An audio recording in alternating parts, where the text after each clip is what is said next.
And everyone should be in now. Great, thank you. Good evening. I am calling this public hearing to order.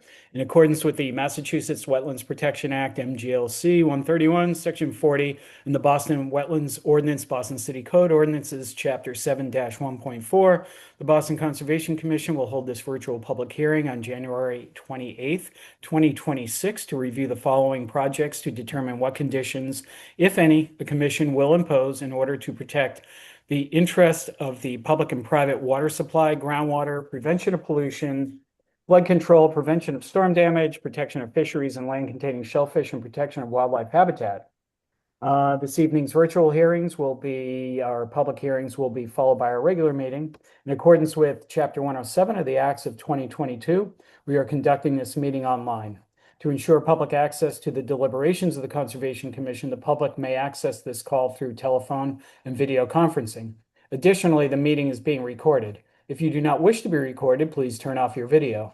Members of the public may have an opportunity to ask questions and provide public comment on applications and discussions. To do so, please raise your hand or type in the chat in the application via the Zoom meeting platform. If you're calling in and cannot use the platform, you can raise your hand by pressing *9 and *6 to unmute yourself, or send your questions to staff via email at cc@boston.gov. For the record, I am Michael Parker, Chair of the Commission. Could staff please identify themselves? Elena Itamari with the Environment Department. Dee Dee Hernandez with the Environment Department. Great, thank you. Welcome. Okay, I'll call the roll of commissioners who are present. Commissioner Linay, Amy Linay. Commissioner Wilson, Mike Wilson. Commissioner Estes Smargiassi, Steve Estes Smargiassi. Commissioner Herbst. Ann Herbst. Great, thank you.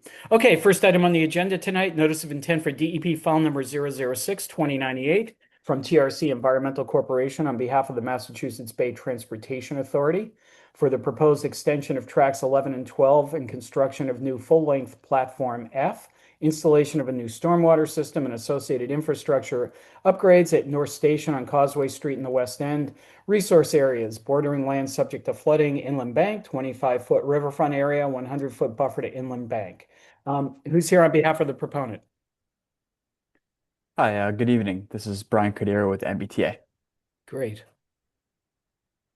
And good evening. So my name is Brian Cordero, MBTA Environmental Department. Tonight, as you know, I'll be here representing the MBTA for our North Station Platform F extension and ancillary improvements project.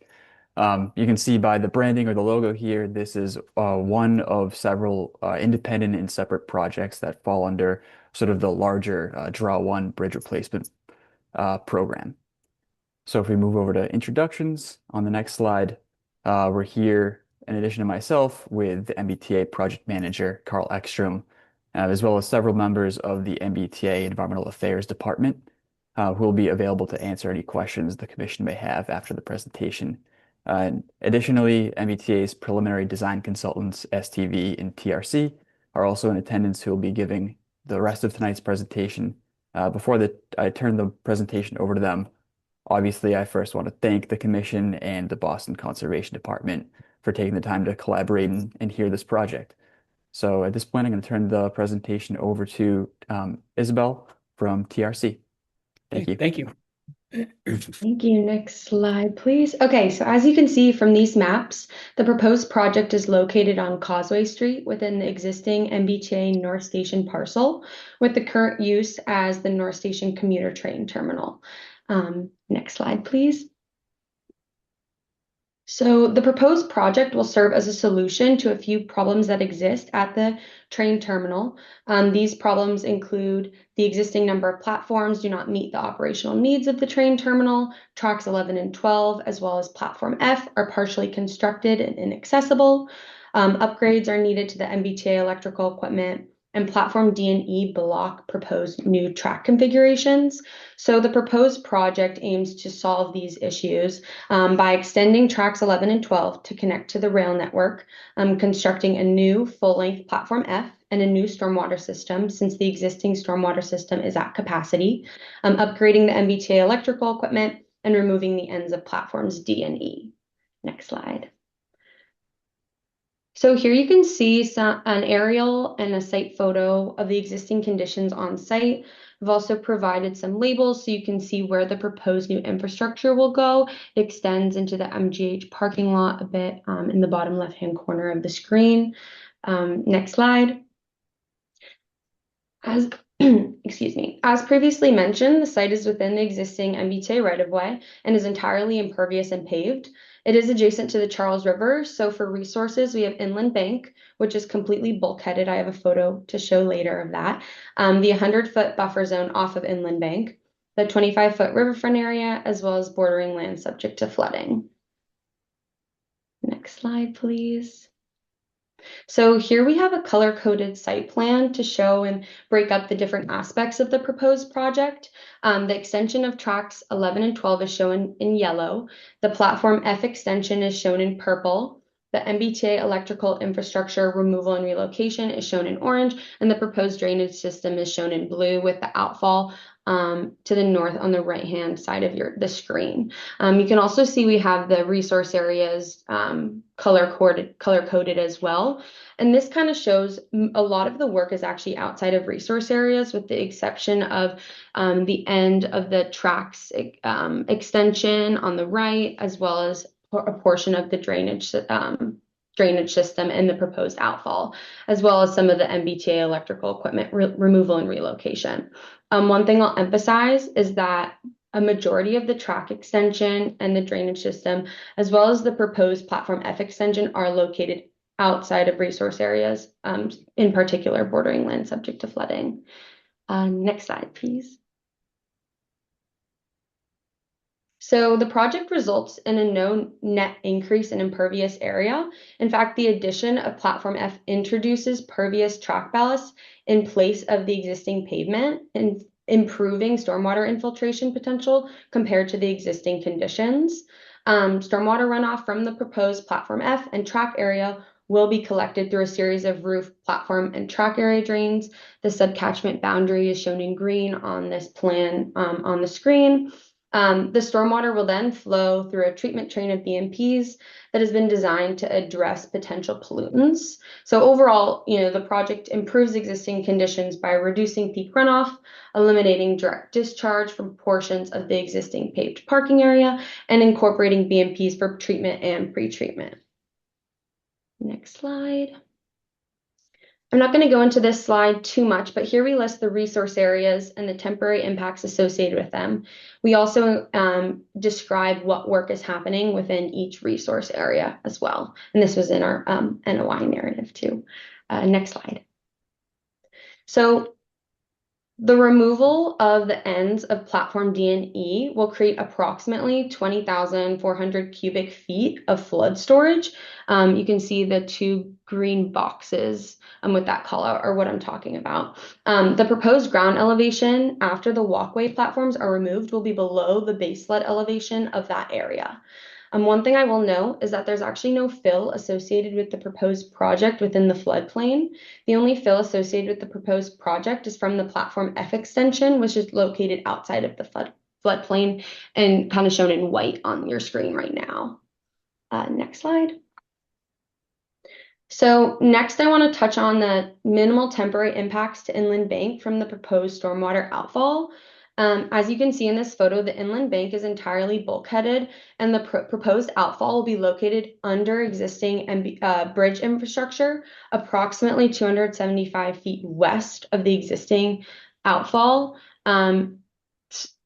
Due to access restraints, it's hard to get a picture of where it's exactly going to go, but the bulkhead looks the same in the location where the proposed outfall will be.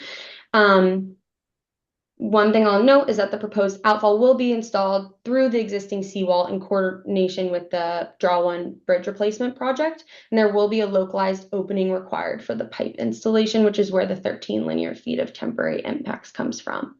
Next slide. So lastly, the proposed project includes numerous best management practices, including erosion and sedimentation controls, as well as soil and sediment management. We also will have a SWIP and an excavated materials management plan that will be implemented, and the required monitoring during construction will occur. And we also will have trainings of the crews to recognize and respond to changing field conditions as they relate to preventing sedimentation, unauthorized stormwater runoff, accidental spills, and releases of fuel, lubricant, grease, or oil, and more. That's all I had for just like the first run through. So open to hearing thoughts and questions. And yeah, happy to get more answers on anything as needed. Okay, great. Thank you, Isabel. So quick question. Why does the outfall need to be moved? That's a great question. I think we have the stormwater engineer on the call. I think The existing outfall that you saw in the photo handles North Station as it exists now, and the pipe would need to be increased to handle the flow. So it's just easier to install a new outfall at this point, due to structural structural with the pipe and the track clearances vertically, and also just that much disturbance going across all the tracks would hinder any movement at a North Station and render it basically obsolete until that outfall was installed. Got it. Okay. So by implication, it sounds like is there increased stormwater flow into the water there? And maybe you could talk a little bit about how you're improving the quality of the water going out the outflow. Well, we're increasing the North Station site overall with taking over the existing easement that belongs to the MBTA that is currently utilized by the MGH parking lot. And with taking that back, where we have to collect, treat, and discharge that stormwater created by Platform F. And to do that, we're collecting it, putting it through a pre-treatment water quality unit. Usually a hydronic separator is used for this. It looks like a standard manhole on the outside, but inside there's some technology to swirl the water around real fast and get out all the sediment and stuff. And then from there, the treated stormwater will enter a media filter, which is a giant concrete box, almost septic tank like, that has been engineered by certain companies that has media filter slots in there that treat the stormwater further and improve and take out pollutants like phosphorus and others, and then that discharge will then go to the Charles River. Oh, understood. So then, what about as far as the filtering, the potential for, discharges of like, I guess it would be diesel fuel or, whatever comes off of trains. How's the filtering working for, I guess thinking Yeah, those would be I've seen handled oil by water the water separator. quality um and the media filter. Those essentially are just better oil water separators. Got it. And Okay. I just want to add to Justin's response relative to flow into the Charles. We are not actually increasing the net flow into the Charles because, as Justin described, we're taking back some of the parking area in the MGH parking lot, which is fully paved. And that water is collected at present and has a separate discharge into the Charles a little further upstream. So we're reducing the quantity of water that goes through the MGH parking lot drainage system, and that same quantity of reduction is now being redirected through this new outfall that we're proposing. Oh, good. That's very helpful. So, in other words, that additional stormwater that you're collecting goes through a better system that I would imagine the MGH parking lot, because that's still a vacant building, isn't it? It's been And vacant for a long time. it's been there a while for sure. So Yeah. I would Yeah. assume that is a true statement. Yeah. Yeah, it moved over here to the Navy Yard like I think in 2013. So I think it's been vacant since then. So that's 12, 13 years. Okay, good. Thank you. Elena, what do you have? Thank you. Yes. So, my initial note is just that there were still some outstanding questions about a few of the conditions. Commissioner Sullivan is not able to be at the hearing tonight, but he had shared some of his initial thoughts. And I just wanted to convey those to the commission. They're also available in the staff comments, and I shared them with the project team before the hearing. His comments were that he would like to see more detailed information about the location of the outfall and how it will be maintained. He has specific concerns about access to the outfall for maintenance due to the proximity of the outfall to the railroad tracks. And I think just based on concerns that he has at similar sites, like not being able to access certain infrastructure because of trains and things like that, he just wants to make sure that there actually is a way for people to be able to get to the outfall and properly maintain it. He'd also like to see shop drawings that show the intended volume of water will be treated properly and that the appropriate percentages will be managed through that device. And then that he would also like to see the preferred maintenance schedule of the treatment devices from the manufacturer. So these are items that I think would make sense to get before the commission closes the hearing, but I defer to the commission on whether they want to have those before they close the hearing or whether they'd prefer to include these as prior to construction items. Like I said, there's still two outstanding questions on the conditions. One of them is related to Boston Water and Sewer approval, so that might be tied into the rest of this conversation, and we could modify it as the proponent and the commission find appropriate.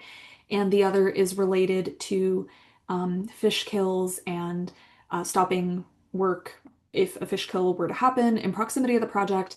It's my understanding, based on the response from the proponent, that DMF has said that fish kills are relatively frequent in this area. And so I would just want to have a little bit more time to look into that before modifying the condition if we feel that that would be appropriate. Okay, so let's take all those one at a time. Sorry, it's a As if chunk of Commissioner comments. Sullivan were here. Thank you. You can take a breath now. That was a lot. So I think the first thing is access. Well, shop drawings of the outfall, but access for maintenance. Any response to that? Yeah, so I think we are proposing in the plans to have an access manhole directly sort of upstream of the outfall. And that will allow us to access and maintain the proposed tide gate that we have in the plans, as well as be able to look at and maintain the treatment control device. Okay. Where, Have you? where is that manhole going to be located? Um, I have to pull up the plans to show exactly where, but it'll be generally It would be on the South Trestle to the Draw One Bridge, which is part of the bridge exemption and why it's not shown on the plans. Oh, interesting. Okay. And then we talked about shop drawings. Apparently we don't have those, right? yeah, so at this point, at this stage in the design, we can't specify a specific type of treatment device that will be generally up to the design builder for the project. However, we will have very strict performance metrics in our contract, which dictates that they'll have to have an equal or better to what we've generally shown and how it will meet the stormwater standards. So we want something that's going to be able to meet standard 4, and there will be several different devices that they can choose from, and we'll be reviewing that to make sure that it's, like I said, equal or better. And in one of the conditions you're proposing, I think it's 4.1, you note that final plans need to be sent to the commission. And I assume that will include, the stormwater treatment information, so you can also verify that it will be equal to, or at least meeting standard 4 to the extent that we have to on this project. Yeah. So Eleanor, you're taking this all down. And it sounds like maybe, is there a special condition here to see the specs that are going in the contract? I am, yeah, and I might want to check back with Commissioner Sullivan about exactly what the specs are that the commission would want to Yeah. see for that, so that we could also include that in our, I recognize that it'll be in the contract, but so that we can also include it in the order of conditions. Right. Okay, great. And then Boston, you mentioned Boston Water and Sewer approval. So isn't that a condition that we already have in our order of conditions? So that's part of the standard order of conditions, and the sort of the actually, I'll just read from the email thread. The thought behind perhaps not including this is that, um, let's see, sorry, just I want to summarize this instead of reading the entire thing out loud. But um, because the hydrants and the platform drainage system are contained within the site, um, Boston Water and Sewer Commission approval related to those might not be relevant. Um, and so I guess that's the sort of outstanding question is, does Boston Water and Sewer Commission have jurisdiction over, um, or have the ability to actually approve these plans? Is that within their scope? Um, but I think that just with the rest of the questions that Commissioner Sullivan had raised, I thought that the question of whether the Boston Water and Sewer standard condition should be included was something that I could resolve before the next hearing. Okay. Okay. So Brian, Uh, go ahead. Sorry, the Boston Water and Sewer approval and submitting it back to Concom was also a contention of that it's just a lot, it's going to slow down the building process and the contractor.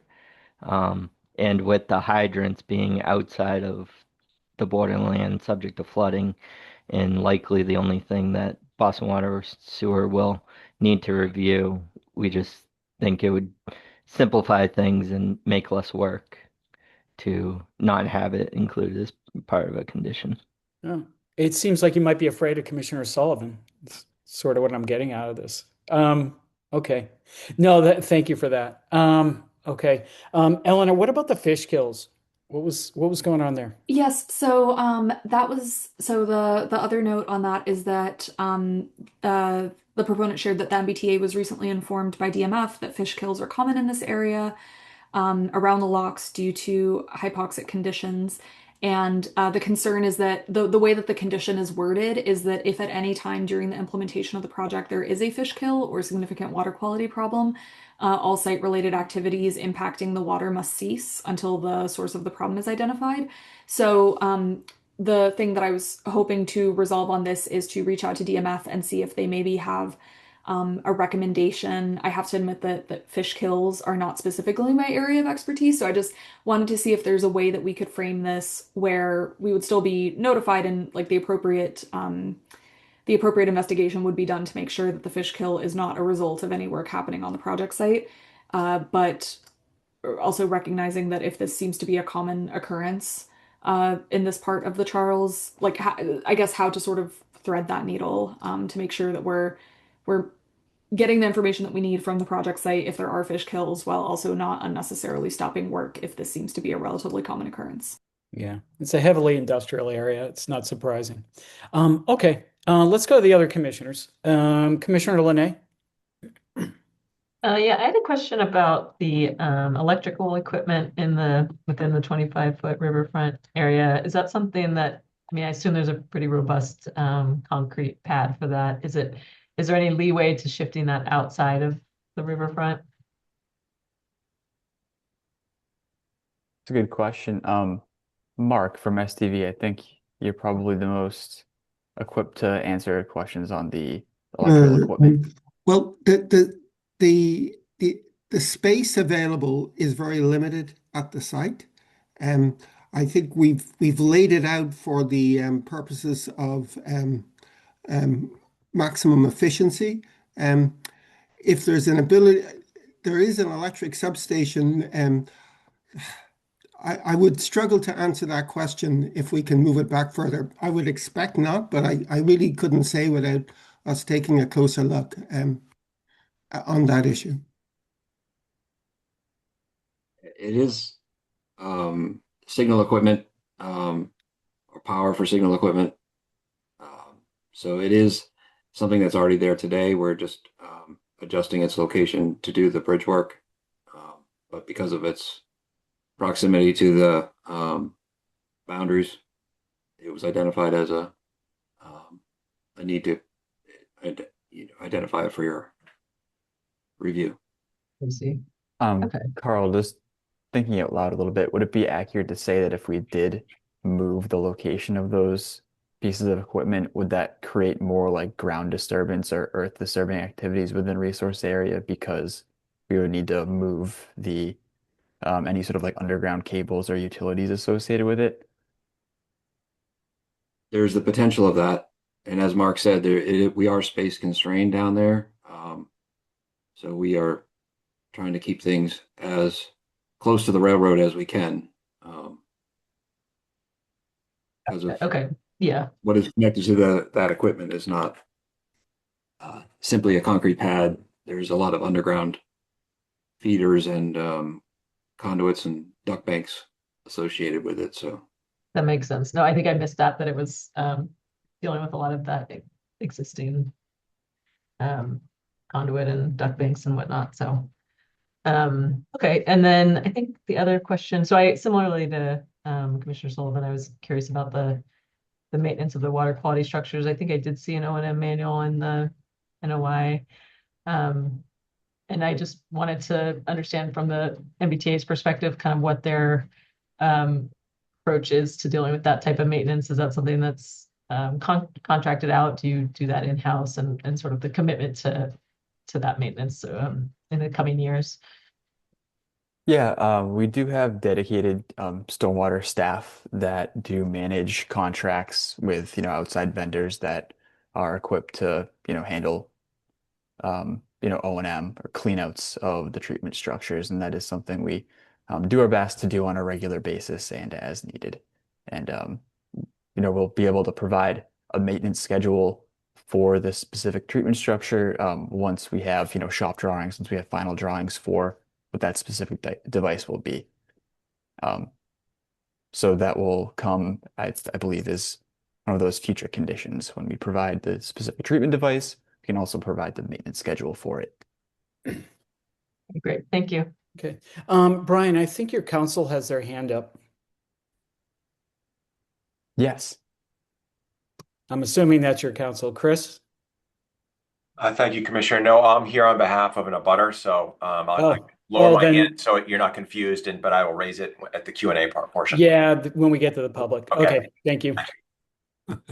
Sorry about that. Okay. Commissioner Wilson. Yeah, no questions here. Thank you. Okay, thank you. Commissioner Estes Margiassi. I'm still a bit concerned about the sort of the access and maintenance issues, and also the sizing. I wonder, it makes me slightly nervous that since we don't know what is being built, we don't necessarily have a way of ensuring that it actually is going to meet the standards until it's pretty far down the path of not being able to be changed. How do we make ourselves comfortable that the combination of technology and size, I assume since you're space limited, that you know where it's going to go, that in fact it's going to do what it needs to do at this stage, as opposed to finding out at the point where your contractors pick something and you're sort of down that far down the road and it doesn't necessarily satisfy us. Yeah, and that is a great question. I think in our application, we showed sort of our proof of concept where we had sufficient pretreatment with the hydrodynamic separator going into one of those media filter stormwater treatment devices. I think we listed specific brand names to just, like I said, show that we do have like a proof of concept, and there are sort of like studies and manufacturer like brochures available that legitimize the that we're going to be able to meet the standard for pollutant removal requirements. But when it goes to actually selecting that, we can't, as an agency, provide like, say, you have to use this device. That's understood. Yeah, we have to say like it needs to be an equal or better. So I think we did our best to prove our concept within the NOI application, but we do have to take that detail out once we give that to, our construction contractor. And yeah, we are definitely going to be verifying that ourselves, and with the submittal of the final plans to the commission and one of those, I think the special condition 4.1, you'll be able to also verify that. Okay, thank you. Okay, thank you. Commissioner Herbst? No additional questions. Thanks. Okay, thank you. So just want to remind members of the public to provide public comment. Please raise your hand or type in the chat in the application via the Zoom meeting platform. If you are calling in and cannot use the platform, you can raise your hand by pressing *9 and *6 to unmute yourself, or send your questions to staff via email at cc@boston.gov. Okay, Chris, your turn. Thank you, Commissioner Parker and commission members. My name is Chris Rainier, and I'm an attorney at Goulston and Storrs, appearing on behalf of Massachusetts General Hospital, the project's largest and direct abutter. MGH uses the abutting properties for mission-critical employee parking for its main campus. And just to correct a statement on the record, the office building is an occupied office building by Mass General, used for administrative offices, and that is a fully occupied building with its loading dock quite close to the property line. As a 24/7 hospital operator, MGH has employees commuting at off hours and from areas not serviced by public transit. These properties serve that important need to keep MGH open and operating in the downtown. While MGH received an abutter notification of this hearing, it did not receive separate outreach or an offer to meet to review the plans or project or answer questions in advance of the hearing. Based on our preliminary review of the plans, it appears there are improvements on MGH's property outside of areas owned by the MBTA. So MGH MGH wants to work with the MBTA as an abutter and an impacted property, but we want to go on record to request further coordination with the MBTA and its consultant team to understand the proposal and potential impacts. Thank you.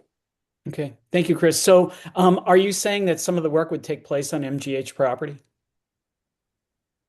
We've not had the plans for a long time. It's difficult to tell. They're very busy plans, but so what has happened here is the MBTA took land from Mass General about 12 years ago, and some of the project is proposed on that land that they are recapturing.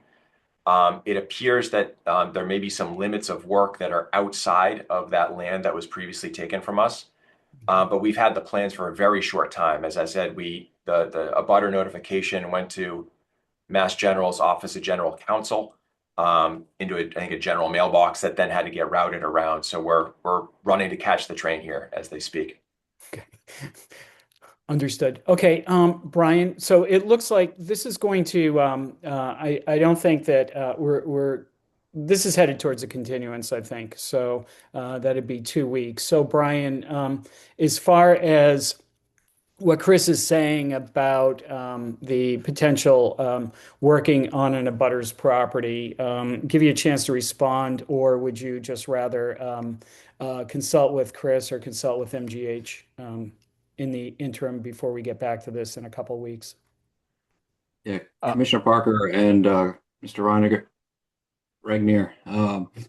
Carl Ekstrom, I'm the project manager for the North Station Draw One program, and I've personally had meetings with folks from MGH. We did a site walk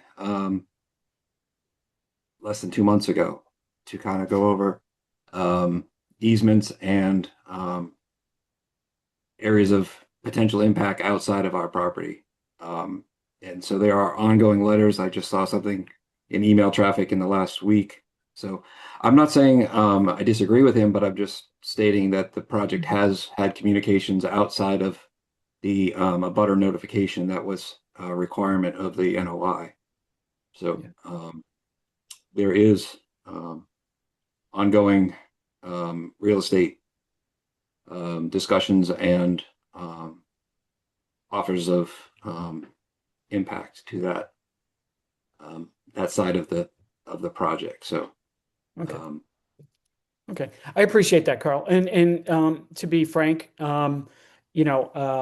discussions between the property owners generally, is not a concern of us. But I think what Chris raised is that the limit of work might be on someone else's property, which raises the issue of, the sufficiency of the NOI itself, as far as who's signing it, which land it's on. So. It would be good to know the resolution of that. And as I say, it looks like there's some homework to do on this. I think we're going to send you back for a few items here. So in the interim, if there's any way to resolve at least any sort of encroachment upon abutting property, or I'll say potential, that would be, since it's been raised, that would be good to know what the resolution is. Okay. Anybody else from the public? Mr. Parker, could I actually Yes. ask a clarification? Sure. Were you sort of inferring that a property owner's signature might be required? Yes. Okay. Yeah. For any work that's being done on someone's property in the NOI, so if it spanned two sites, and this has probably happened less than a handful of times, but I think what we generally get is something from the other property owner that acknowledges that the work's going to be done on their property, or consents to it, or some sort of joint agreement. I don't think there's any Yeah. forms in the WPA, but we have seen that a few times in the past. So. And I was just bringing that up. I don't know if that's the resolution here at all. I was just bringing it up as if there is a notion that there could be work done on someone else's property, that would be something we'd be very interested in resolving from a legal standpoint, if that makes sense. Yeah, absolutely I'm understood. Droning on. Okay. Okay, sorry. Okay, so I think there's a few things, some more information that we're going to need here for this. I know that you've been taking very good notes. Elena has been taking notes. So if you have any questions on what we'll need for the next hearing, and Chris, you got in under the wire. You raise your hand. What would you like to say? Thank you, Mr. Chairman, and sorry for the additional comment, but I do want to acknowledge Mr. Ekstrom's comment. There have been conversations between the MBTA and MGH, and I just want to be clear on that so that the record is clear. But I think we would benefit from just having a meeting to understand what's exactly happening on these plans, which are quite technical, and we are right next door, and just to make sure that we understand what's going on. But I did want to acknowledge the MBTA statement and agree that there have been communications, just so there is no uncertainty on the record. Okay, great. Thank you. I appreciate that. Okay, so with that, I would entertain a motion to continue the hearing for 2 weeks, or till next meeting. So moved.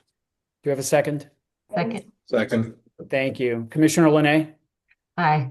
Commissioner Wilson, Aye. Commissioner Estes Margiazzi, Aye. Commissioner Herbst, Aye. and I vote aye. That carries 5-0. Okay, thank you. Thank you.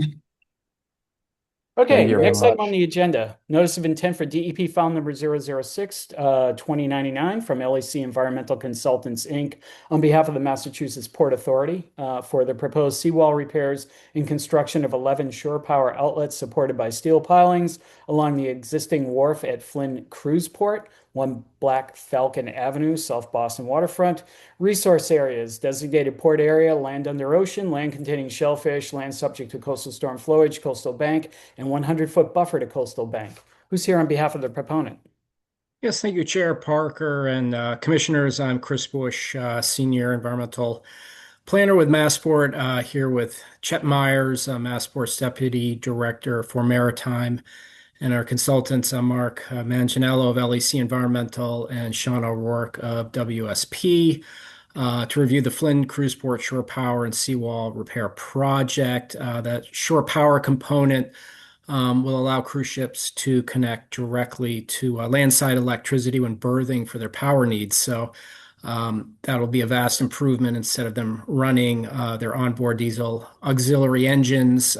So anticipated air quality improvements and reduction in greenhouse gas emissions when those vessels are in port. So an exciting project. I'll hand it off to Mark and Sean to cover the details. Great. Thank you. Thanks. I'm Mark Manganello with LEC Environmental Consultants. Could we go to the next slide, please? And the next. I suspect you're all familiar with this location, but I'll quickly describe the cruise ports located on the north side of the reserve channel across from Conley Terminal.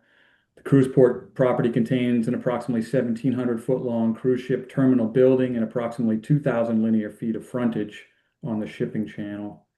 There's a 60-foot-wide pile-supported concrete wharf that extends along the channel and is cantilevered over the water, extending approximately 18 feet seaward from the top of a concrete seawall, which extends to the seafloor under the wharf apron.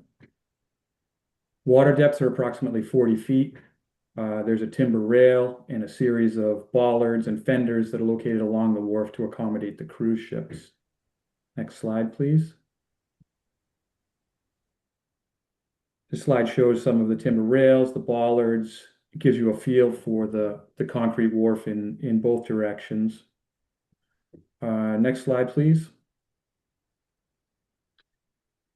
The seawall repair work, first of all, there's two parts of this. There is the shore power outlet work and there's the seawall repair work. I'm first going to describe the seawall repair work. It's focused on two areas where the seafloor is eroded at the toe of the seawall, effectively creating a void at and under the base of the wall. Each erosion area is approximately 98 feet long. Total of 55 steel plates, each 3.5 feet wide, will be pushed into place and bolted to the seawall to cover the void. They'll be set in place side by side, flush with the face of the seawall, and pushed into the soft substrate approximately 2 feet. Depths are variable in the erosion areas, as you can see on this plan excerpt on this slide. Once the plates are set, concrete will be pumped into the void behind the plates through 4-inch holes in the plates. In some locations such as the right side of the area shown here, existing fender support piles located close to the work area will be stabilized with stacked grout bags during seawall repair work. These bags will be left in place to avoid repeated disturbance that would occur during removal. Next slide, please. The shore power outlets portion of the project involves 11 proposed SPOs that will be constructed along the seaward edge of the wharf. They're spaced various distances apart, generally between 125 and 220 feet apart. Each SPO consists of a 31-foot long by 11.5-foot wide concrete vault, which will be integrated into the existing wharf apron with a 3-foot overhang beyond the existing seaward edge of the wharf. Prior to installation of the SPOs, there'll be 29 12-inch timber piles that are no longer in use will be removed. The concrete wharf will then be saw cut into pieces and removed by a barge-mounted crane and stockpiled on another barge for disposal. A smaller barge will be positioned under the deck where work is occurring to catch any falling debris. Each SPO will be 20 feet tall, as you can see in the cross-section on this slide, with new fenders attached on the seaward side. A row of 5 20-inch steel piles will be installed at each SPO for structural support. Additional onshore electrical infrastructure work is also required to connect the SPOs to the electrical system. All of this work occurs within the existing developed areas with no resource area impacts to speak of. I'll turn it over to Sean now to talk about the next couple of slides with some electrical detail. Thanks, Mark. Good evening, Commissioners. So the shore power outlet, what you're seeing here is a view of the proposed vault or a similar one for a previous install. Within that vault or under the lids that are there is what's called a shore power outlet. It's essentially a medium voltage plug that'll be used to bridge the ship to the utility power. So if you go to the next slide, please. So what we tried to do is present a simplistic block diagram to a very complex system. So what we are doing here is we're bringing in new services from Eversource into the terminal to essentially new switchgear that it lands on. From that switchgear, we'll go to dedicated voltage transformation and frequency transformation equipment that will then provide power out to those shore power outlets, which is, if you follow the line, which is a top left photo. That outlet then provides the connection point for the ship. And the way that's bridged is the cables that you see that are on the deck. The cables will plug into the STO, traverse along the deck, and then extend into the ship. And the bottom right-hand picture is the paralleling gear in the ship where the bridge is made. So as that happens, the ship then transfers its onboard diesel generation onto the utility and basically shuts off, reducing all emissions. Next slide, please. I think I'll turn it back over to Mark now for the remainder of the environmental impacts. Thank you. So resource area impacts from the project are expected to be minimal with no long-term impacts on functions and values. The site is within the designated port area. Land subject to coastal storm flowage impacts are limited to work on the existing wharf apron associated with the SPO vault construction. The coastal bank impacts have been conservatively estimated to be 196 linear feet. That is the length of the seawall repair work. Land under the ocean and land containing shellfish impacts total 228 square feet. That's from the grout bags positioned on the bottom, steel plates, and piles, with a net of 206 square feet of impact when the removal of timber piles is factored in. Next slide, please. Mitigation involves the typical pile driving restrictions to minimize noise and vibration, including use of a vibratory hammer, cushion blocks, and a soft start to allow fish to leave the area. The resources below the wharf will be protected from falling debris by placing a large barge beneath the work areas. We just today got comments from DMF, which provide a little bit more specificity to the pile driving restrictions. Our team is okay with adhering to those conditions and assume they'll be incorporated into any order of conditions. That's a summary of the project. If you have any questions, we'd be happy to answer them. Sure. Thank you. You answered almost all of my questions. I guess the only question I have is you're removing some wood piles. So how are you doing that? Are you cutting them off or are you pulling them out like a tooth? Chairman Parker, we will try to remove them through vibratory means. However, these piles are very old, and it's very likely we won't be able to do that, in which case we probably would cut them off at the mud line. Okay, great. Thank you. Elena, what do you have on this? Thank you. Yes, my only note was that we had gotten comments from DMF, and I believe that, Mark, I think that you were also CC'd on their letter. They're pretty standard as far as DMF comments go, and if it works for the commission and the proponent, we could include those in the order of conditions. Okay. No TOY? Let's see. So it is, they are recommending soft starts for the pile driving. They recommend that piles be removed using a vibratory hammer. They concur that siltation and debris control measures will be implemented as needed. And they do not recommend a time of year restriction. Okay, great. Thank you. Commissioner Linay? Just had a question about the grout bags. Is that something that I guess a tactic that's used regularly, and are there any implications for marine life, positive or negative? So we don't expect any impact to marine life. It is something that is done fairly frequently.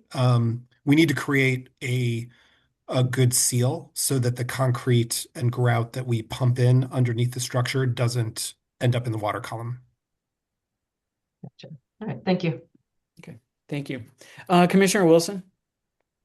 Yeah, no, my question was about grout bags as well. I don't recall this before, but I feel like we learn something new every time over at the Flynn Cruise Port. New words. Yeah, I was just curious because the examples I was finding were sort of like under bridge abutments, like 50 pounds, that sort of thing. Are these like much larger size grout bags, or how does? So we're using sheet piles in most locations to try to seal the area, but in areas where there are existing imperfections and the sheet piles just don't work. Like for example, we have existing pile supported structures out there that act as fenders, and those piles are right at the toe of slope, and they're round. So we can't just install a flat sheet pile. We have to use something that's more malleable. And in this case, the grout bags, they shape the area better, so that we can make sure that we have a good seal. Okay. And in order to, I guess, have them be installed, is it just weight that holds them in place? Do you need to somehow like stake or tie them down, or is that I don't think we need to. I think the weight does hold them in place. okay? Yeah. Okay. And then last question was just about in terms of the uh, shore power outlets. I guess it looks like the truck is somehow like a mobile piece that Yes. has okay. We And call then it a cable that's management system. got So it. essentially, we create these outlets about every 150 feet along the dock. The issue is that every cruise ships are really they're custom built. No two cruise ships are the same. So the connection point on any cruise ship is variable. It could be anywhere along the dock. So in order to create a system that is as flexible as possible so that we can connect to every single ship, the way we do this is we're installing these connection points every 150 feet. And then the cable management system bridges the gap between the nearest outlet and the ship connection point. So it has a spool of cable that can be meted out to plug into the connection point in the deck. And then it can move to the appropriate location, meeting out cable. And then it has a mast arm that goes up with the other end of the cable. It's essentially one cable, but it's got two spools, right? One that pays out to the deck and one that pays out to the ship. And then the mast arm will reach it up so that the people on the ship can grab it and bring it into their electrical room and connect it. Yeah, interesting. And in terms of just the sort of future proofing or whatnot, the transformer on the land side that's outside our jurisdiction, that that produces whatever voltage the ship needs, and then the cables can carry whatever voltage that is or whatnot. There's, I'm assuming Right. given that they're unique, each ship probably has its own different configurations. I was just wondering how much Exactly. other temporary infrastructure is kind of associated with it. So we're going to be updating the main substation at Flynn Cruiseport. That's on the third floor. So there won't be any, resiliency issues associated with that. But US generated power does not necessarily have the same voltage or frequency as the power that's required on cruise ships. And it varies even on the cruise ships, right? So the conversion equipment that's going to be in those boxes, which is also going to be elevated above the flood elevation, helps to convert depending on what the ship's need is. And then it's all hardwired in out to the shore power outlet.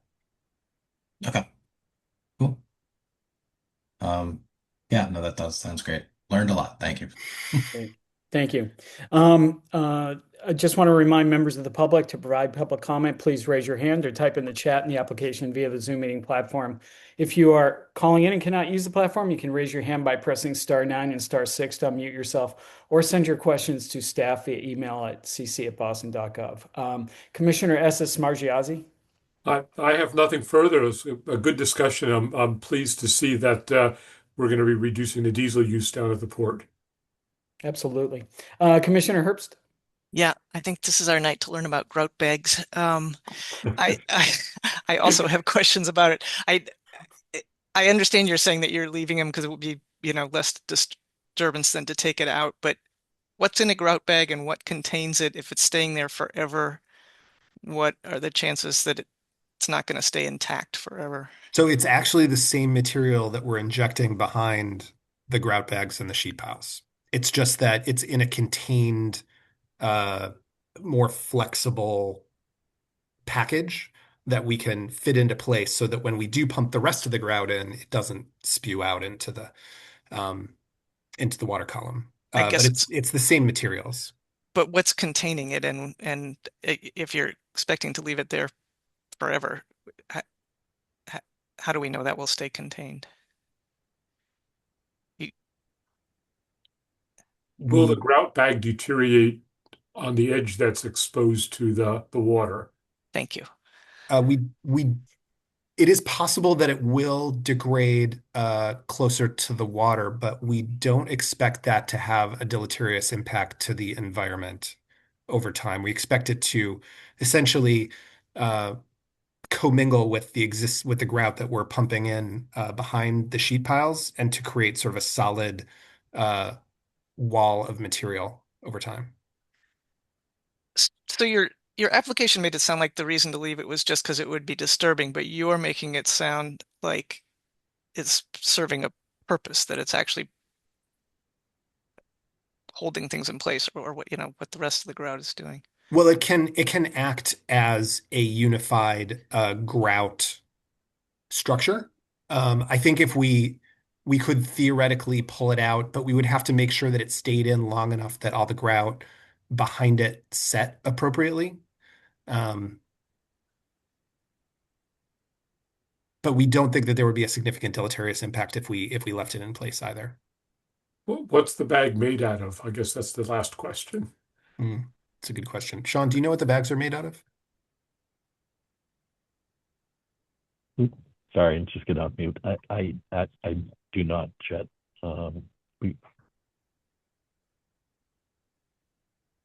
Mark, do you have a good idea? I don't know. I mean, I've looked online a little bit. It seems like it's like a polyester fabric of some sort. It's some kind of a fabric that's flexible and would not biodegrade easily. I don't know if it biodegrades, over long term. I don't know. It doesn't sound great to me. I mean, I'll let others if you have an opinion about it, but Yeah. I'll leave it at that. Yeah, I can tell you all this talk about grout bags. My wife, this is danger of taking these calls at home, walked by, heard that term, and she's already called me a grout bag, which is unsettling. But Chet, have you used this technology before?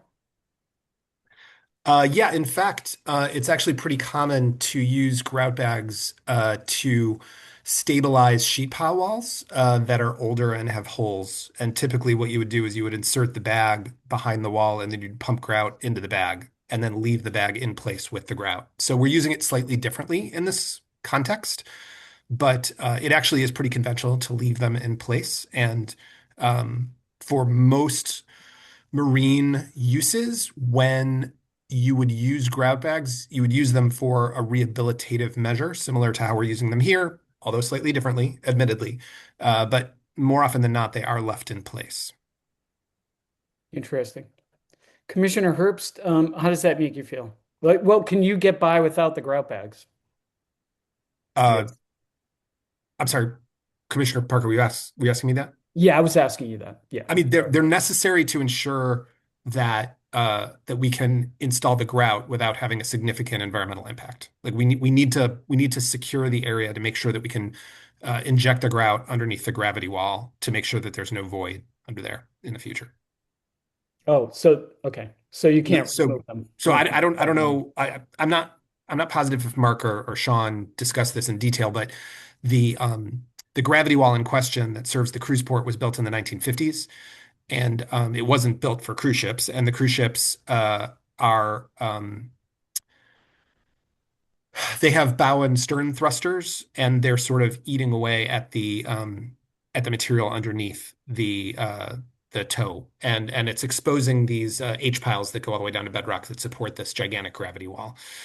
So we need to inject the grout in order to protect those, so that we can extend the longevity of this gravity wall, and we don't have to fully replace it in the near term. Understood. Okay. Elena, anybody from the public? I do not see any hands raised, and we did not receive anything in the inbox. Okay. So I'll throw it back to the commissioners. Does anybody have any strong objections to the grout bags? It doesn't sound like there's a great alternative here. No, I'm fine. Is that something that DMF would have commented on if they had concerns, or? Oh, good question. We would expect that, yes. Or National Marine Fisheries, and we didn't get a comment associated with that. through the Army Corps either. Okay. Okay. So with that, I would entertain a motion to close the hearing and issue the order of conditions. So moved. Do you have a second? Oh, and Chair Parker, apologies. That's with the DMF conditions included. Yes. Yeah. Thank you. Thank you. Do we have a second? Second. Thank you. Commissioner Linay? Aye. Commissioner Wilson? Aye. Commissioner Smargiassi? Aye. Commissioner Herbst? Aye. And I vote aye. That carries 5-0. Okay, thank you. Thank you very much. Thank you. Okay. Next item on the agenda, you. request for a determination of applicability from Weston and Sampson on behalf of the Boston Parks and Recreation Department to conduct up to 5 geotechnical borings at Barry Playground, 41 Medford Street in Charlestown. Commissioner Linay, I assume you need to step out? Yeah, I'll recuse myself. Thanks. Okay, thank you. Who's here on behalf of the proponent? I am here on behalf of the proponent from Weston and Sampson. And it's just you? No, sorry. Rihanna Summers and Antone from Weston and Sampson are also here as well. I will be presenting on behalf of our client, Kevin Boggle from Parks and Rec. Fantastic. Okay, floor's all yours, Shelley.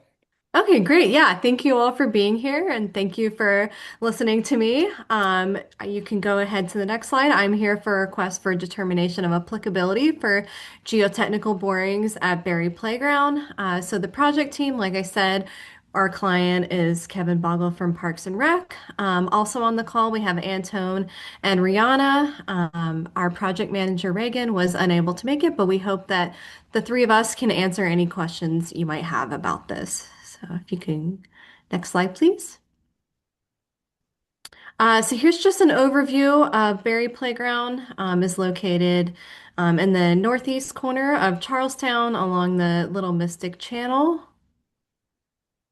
Next slide. Here's another aerial locus. So the land is currently used for recreation. It consists of a large ball field, a walking path, and a seawall along the northern boundary. Next slide.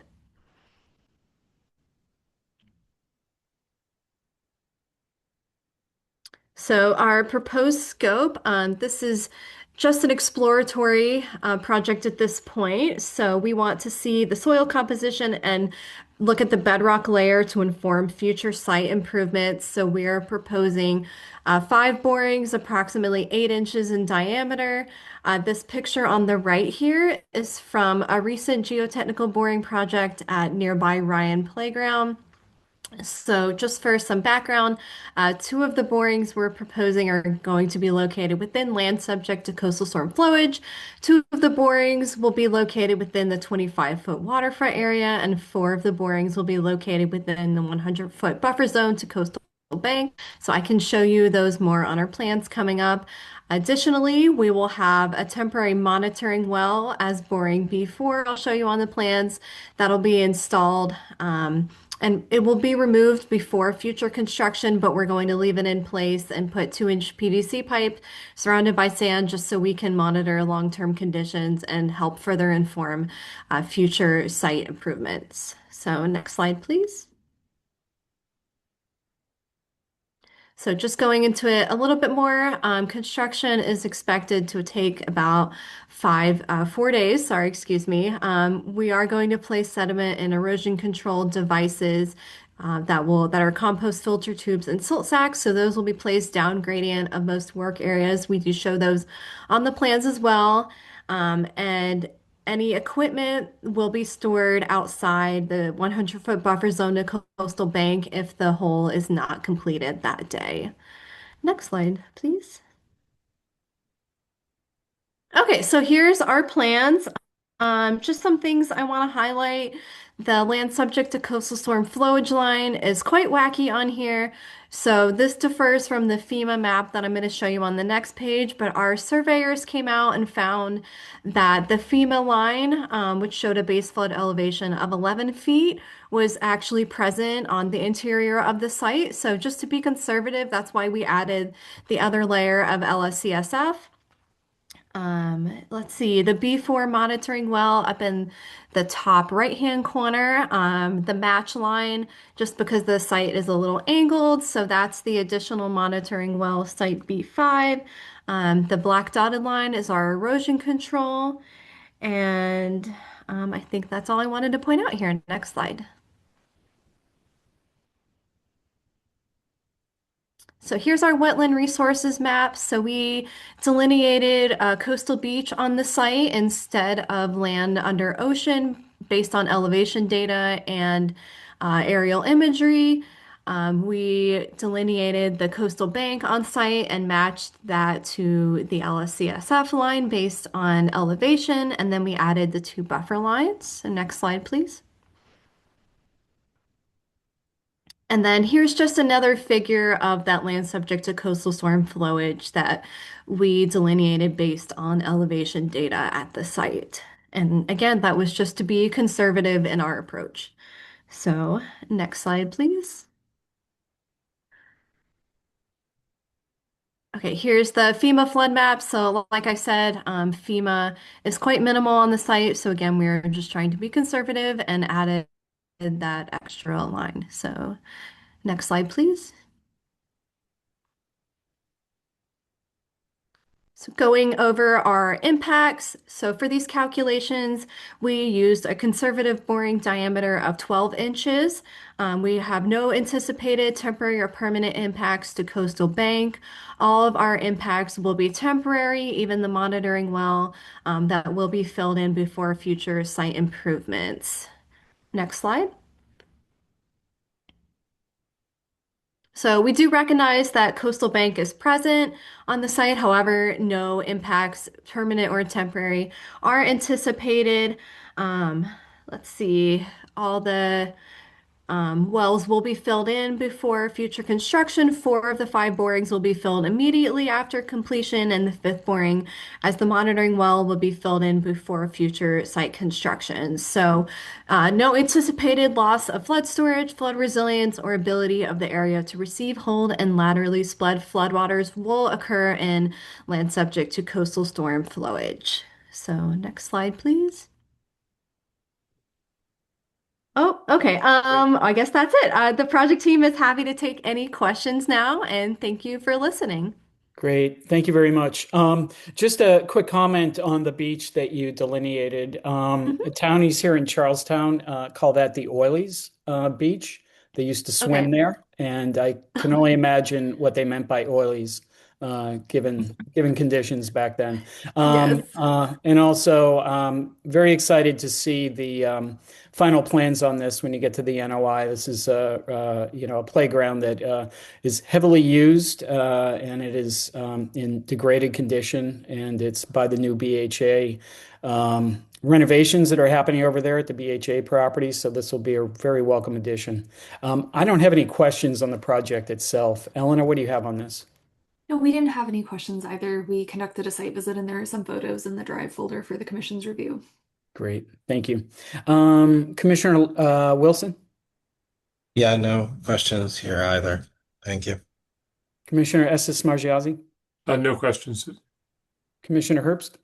Just a request. I'd be interested if, or would appreciate it if you would provide the commission staff with the results of the monitoring well. I think it's always of interest to know. I assume one of the things you'll be seeing is tidal influence, and I think for us to understand in places close to the water what that influence is always helpful. Yeah, thank you for that comment. That's an excellent addition to add into your order of conditions for us, but we would love to share the results with you. Thank you. Great. Okay. Just want to remind members of the public, if you want to comment, please raise your hand or type in the chat via the application, via the Zoom meeting platform. If you're calling in and cannot use the platform, you can raise your hand by pressing *9 and *6 to unmute yourself, or send your questions to staff via email at cc@boston.gov. Okay. So I think we'll wait and see if anybody raises their hands, but I think it looks to me like this is a negative determination of applicability with standard erosion controls and a condition that we would be receiving the results of the monitoring well. Does that sound right to you, Eleanor? Yes, that sounds right. Thank you. Okay, I don't see any hands raised, do you? I keep muting myself. No, I do not. And we also Okay. did not receive any emails. Okay, so with that, I would entertain a motion to issue a negative determination of applicability with the standard erosion controls and a condition that commission staff will receive the results of the monitoring well. And close the hearing as well. Yeah, close the hearing. Thank Why you. not? Sorry. So moved. Let's Second. do it. Okay. Okay, Commissioner Wilson, Aye. Commissioner Estes Margiazzi, Aye. Commissioner Herbst, Aye. and I vote aye. That carries 4-0. Okay, thank you. Thank you. Okay, next item on the agenda is a request for a determination of applicability from Benesh on behalf of Keolis Commuter Services to conduct vegetation management control and maintenance activities for the years 2026 to 2030, taking place within the MBTA Railroad right-of-way throughout Boston, Massachusetts. Okay, who's here for the proponent? Hey everyone, my name's Matt Donovan from Benesh. I'm here to represent Keolis for this RDA. Great. Floor is all yours. So we submit this RDA to your commission every 5 years as required by CMR 11, and it's required to get these determinations before submitting the 5-year vegetation management plan to Mass Department of Agricultural Resources for approval. The VMP is designed to manage and control vegetation necessary to keep the railroad in operation safe, and there are regulations in place to keep the sensitive areas protected throughout the duration of the plan. Sensitive area restrictions are listed and described in CMR 11.04, as well as Section 8 of the Vegetation Management Plan, and that's what these maps are created to be in compliance with. The maps we provide you with are mainly made for the chemical portion of the plan, but often dictate where mechanical methods will be used due to the chemical restrictions. Each year, there are 2 main chemical applications, one in the May to June timeframe that targets the roadbed of the right-of-way, and one in the August-September timeframe that targets the brush and the areas adjacent to the roadbed. The sensitive areas marked with blue and yellow on the maps will never receive that brush application further away from the tracks. It will only receive the roadbed application. So the areas that aren't marked with so I'll focus just on the roadbed application as that's the only chemical application that is taking place in these blue and yellow zones of your jurisdiction in the sensitive areas. So the roadbed application, if you can flip to the next slide, the roadbed application is performed by a spray truck that drives directly on the track, equipped with nozzles on the backside, located about 18 inches above the ground. That spray the solution directly down onto the track. The truck has booms extending to target the shoulders of the roadbed up to 12 feet from the center line of the track. The certified applicator in the truck is always accompanied by an environmental monitor familiar with the site conditions and equipped with these maps instructing the operator as necessary. The applicator has the ability to turn all the nozzles off, or in many cases, just the side nozzles, where it's targeting the shoulders of the track, where it may be getting closer to the buffer zone of the sensitive area. The yellow zones will never receive any treatment to the shoulders. However, they may still receive treatment directly down onto the ties. So those outside booms will always be turned off in the yellow zones. The blue zones will typically receive the full roadbed application. However, in these areas, due to the proximity of the resource areas, the environmental monitor and applicator are on high alert. If there's any water in the ditches or anything like that, they'll be shutting these down as they go through those areas. Like I said, in these blue and yellow zones, due to the limited spray, more effort is put into controlling the vegetation with physical and mechanical methods, especially further away from the track where they can't be receiving that brush application later in the year. The chemicals are always going to be taken from the approved sensitive area material list provided by Mass Department of Agricultural Resources. We include that exact mixture in the yearly operational plan that we supply to your commission every year via certified mail. We also provide that to the Board of Health, the MDAR, NHESP, and the water suppliers. We are seeking a positive 2A determination to confirm the maps, as well as a negative 2 and 5 determination for the work that's included in the vegetation management plan. With that said, I'm happy to open the floor up to the commission for any questions you may have. Okay, thank you. So yeah, I remember last time this came in front of us. At that time, we went back and forth for a while. I think we had several hearings where the concern was the maps that we were given were pretty small and hard to read.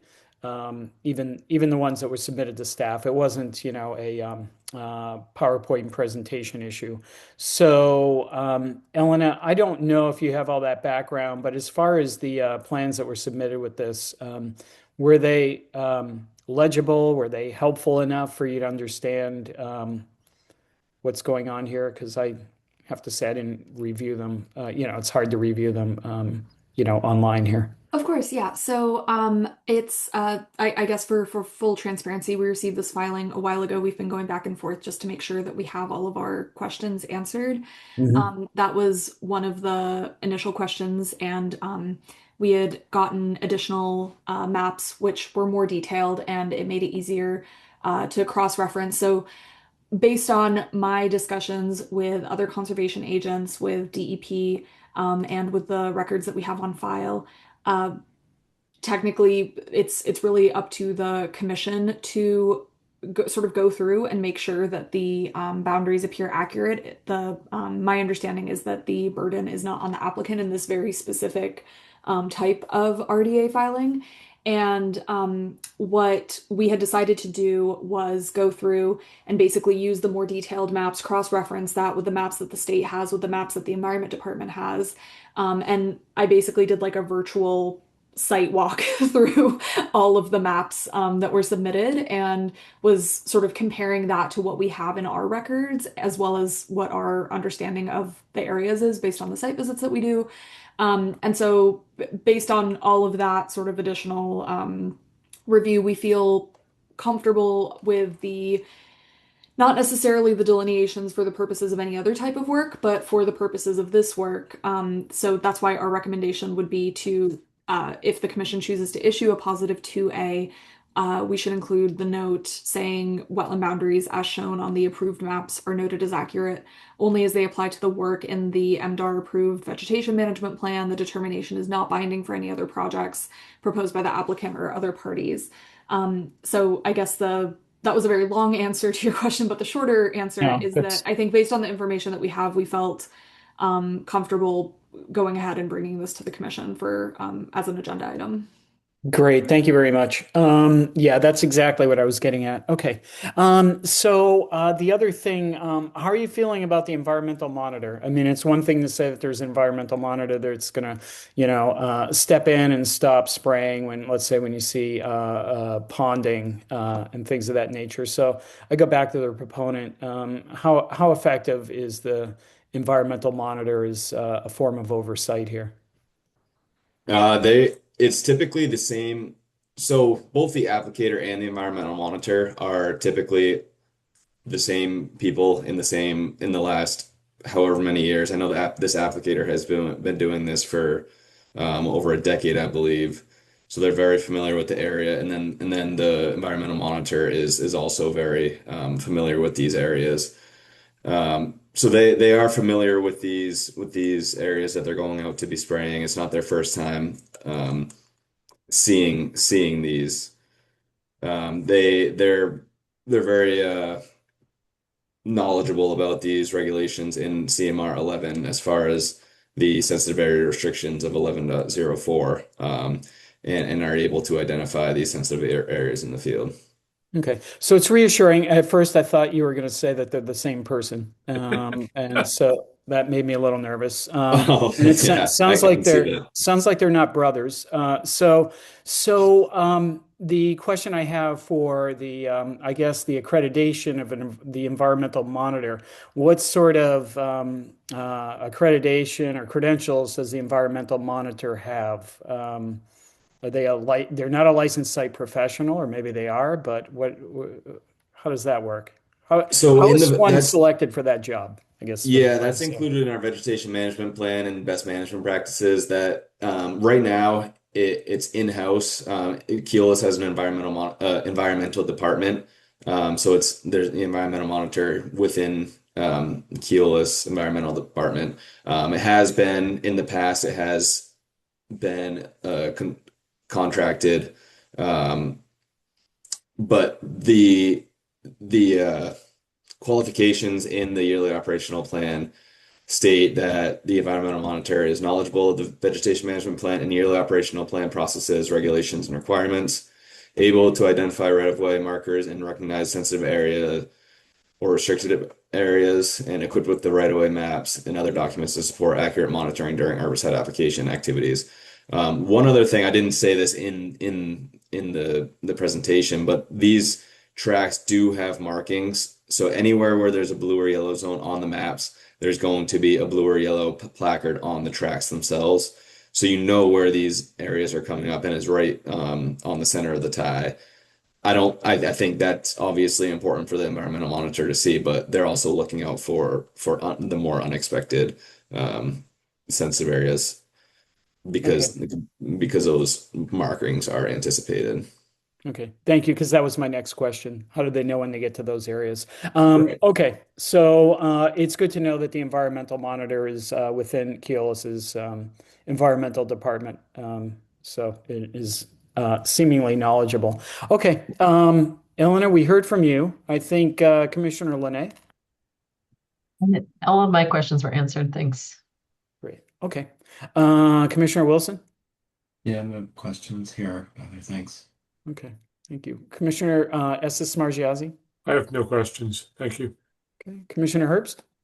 No questions. I appreciate the effort that staff put into checking this one. Thanks. Agree. Yeah. Okay, just want to remind members of the public to provide public comment. Please raise your hand or type in the chat in the application via the Zoom meeting platform. If you are calling in and cannot use the platform, you can raise your hand by pressing *9 and *6 to unmute yourself or send your questions to staff via email at cc@boston.gov. Okay, so just prepping while we're waiting to see if we have any hands up. Looks like the motion is a positive determination 2A, negative determination 3 and 5, with the condition that the delineation or the delineation pursuant to this positive determination is only applicable to the vegetation management activities and to no other activities. Did I get that right, Elena? Yes, and then we can go ahead and also just note on the determination the specific site for, the site to the regs that notes this as an exempt activity. Okay, fantastic. Okay, I don't see any hands. Did you get any emails, phone calls? None of the above, no chats either. Okay, so with that, I would entertain a motion to issue a positive determination of applicability to A, with the wetlands delineations that we're approving, applicable only to this vegetation management plan and program, and not to any other activities proposed to be undertaken by Keolis, and also issue a negative determinations 3 and 5, making sure that we cite the proper authority for the exemption that this project enjoys, I guess. And close the hearing since Commissioner Sullivan is not Yeah, here thank you. to do that part. Thank you. Thank you very much. Yeah.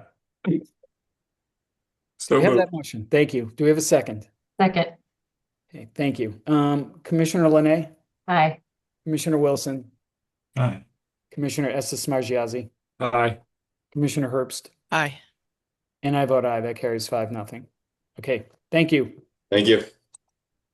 Okay, and I just want you to know, I've never had that problem of not closing the hearing until we started issuing the order of conditions and closing the hearing at the same time. That's fair, that's fair. Yeah, so old habits die hard. Okay, 2 continuances. One is notice of intent for DEP file number 0061996 in Boston file number 2024-021. Also, DEP file number 0062042 in Boston file number 2025-014. It's also been continued. We'll now begin our regular meeting. First item is administrative updates. Is it Itamari? What do you have for us? Yes, nothing for tonight's hearing particularly, but staff has been working to send out letters to proponents who have permits that have been open for quite a long time, and we are seeing the results of that effort. So, again, not for tonight's hearing, but for the next hearing, we're expecting a number of COCs to be brought to you, pending actual site visits that we can do without snow covering everything that we need to see to determine whether the work was done appropriately. Makes sense. Okay, and I apologize. I did not get to the meeting minutes. Were they ready? They were not. No, it was. Yeah, I didn't think so. Yeah. We're hoping that we can have our new fellow start shortly, but there's been some hiccups with that. So Okay. hopefully we'll have these ready next time.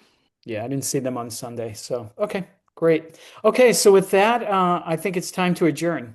What does everybody else think? In agreement? Oh my gosh. Is that the common? Ah. Dee Dee, I think you picked this photo, yeah? I have Pretty. no idea. I found this on the mayor's like photo album that she has. I think it this is might one be of at Jamaica Pond. Yeah. maybe. Yeah. Wow. I've played That's so nice. softball on that field. Yeah, yeah, it's up. It There looks you like go. it's up on the hill Yep. overlooking Perkins Street. It is such a bad replacement for the picture of Commissioner Herbst and I working at, what was it, the Roslindale Urban Wild. That's okay. We'll I take think it. this is lovely. It is lovely. It is lovely. Well, thank you very much, everybody. Elena, thank you so much for digging into the vegetation management program that we just heard. It was a fun That was a holiday lot there. project. It was right when like there weren't very many people in the office, so I was just sitting on my computer, just sort of walking through. Yeah, Good time. that's amazing. Okay, and we learned all about grout bags, so Yes. it's all good. Okay, everybody, have a good night. Good See you in a night. few weeks. Thank you all. Stay Good night. warm. Bye. Take Yeah. care. Bye.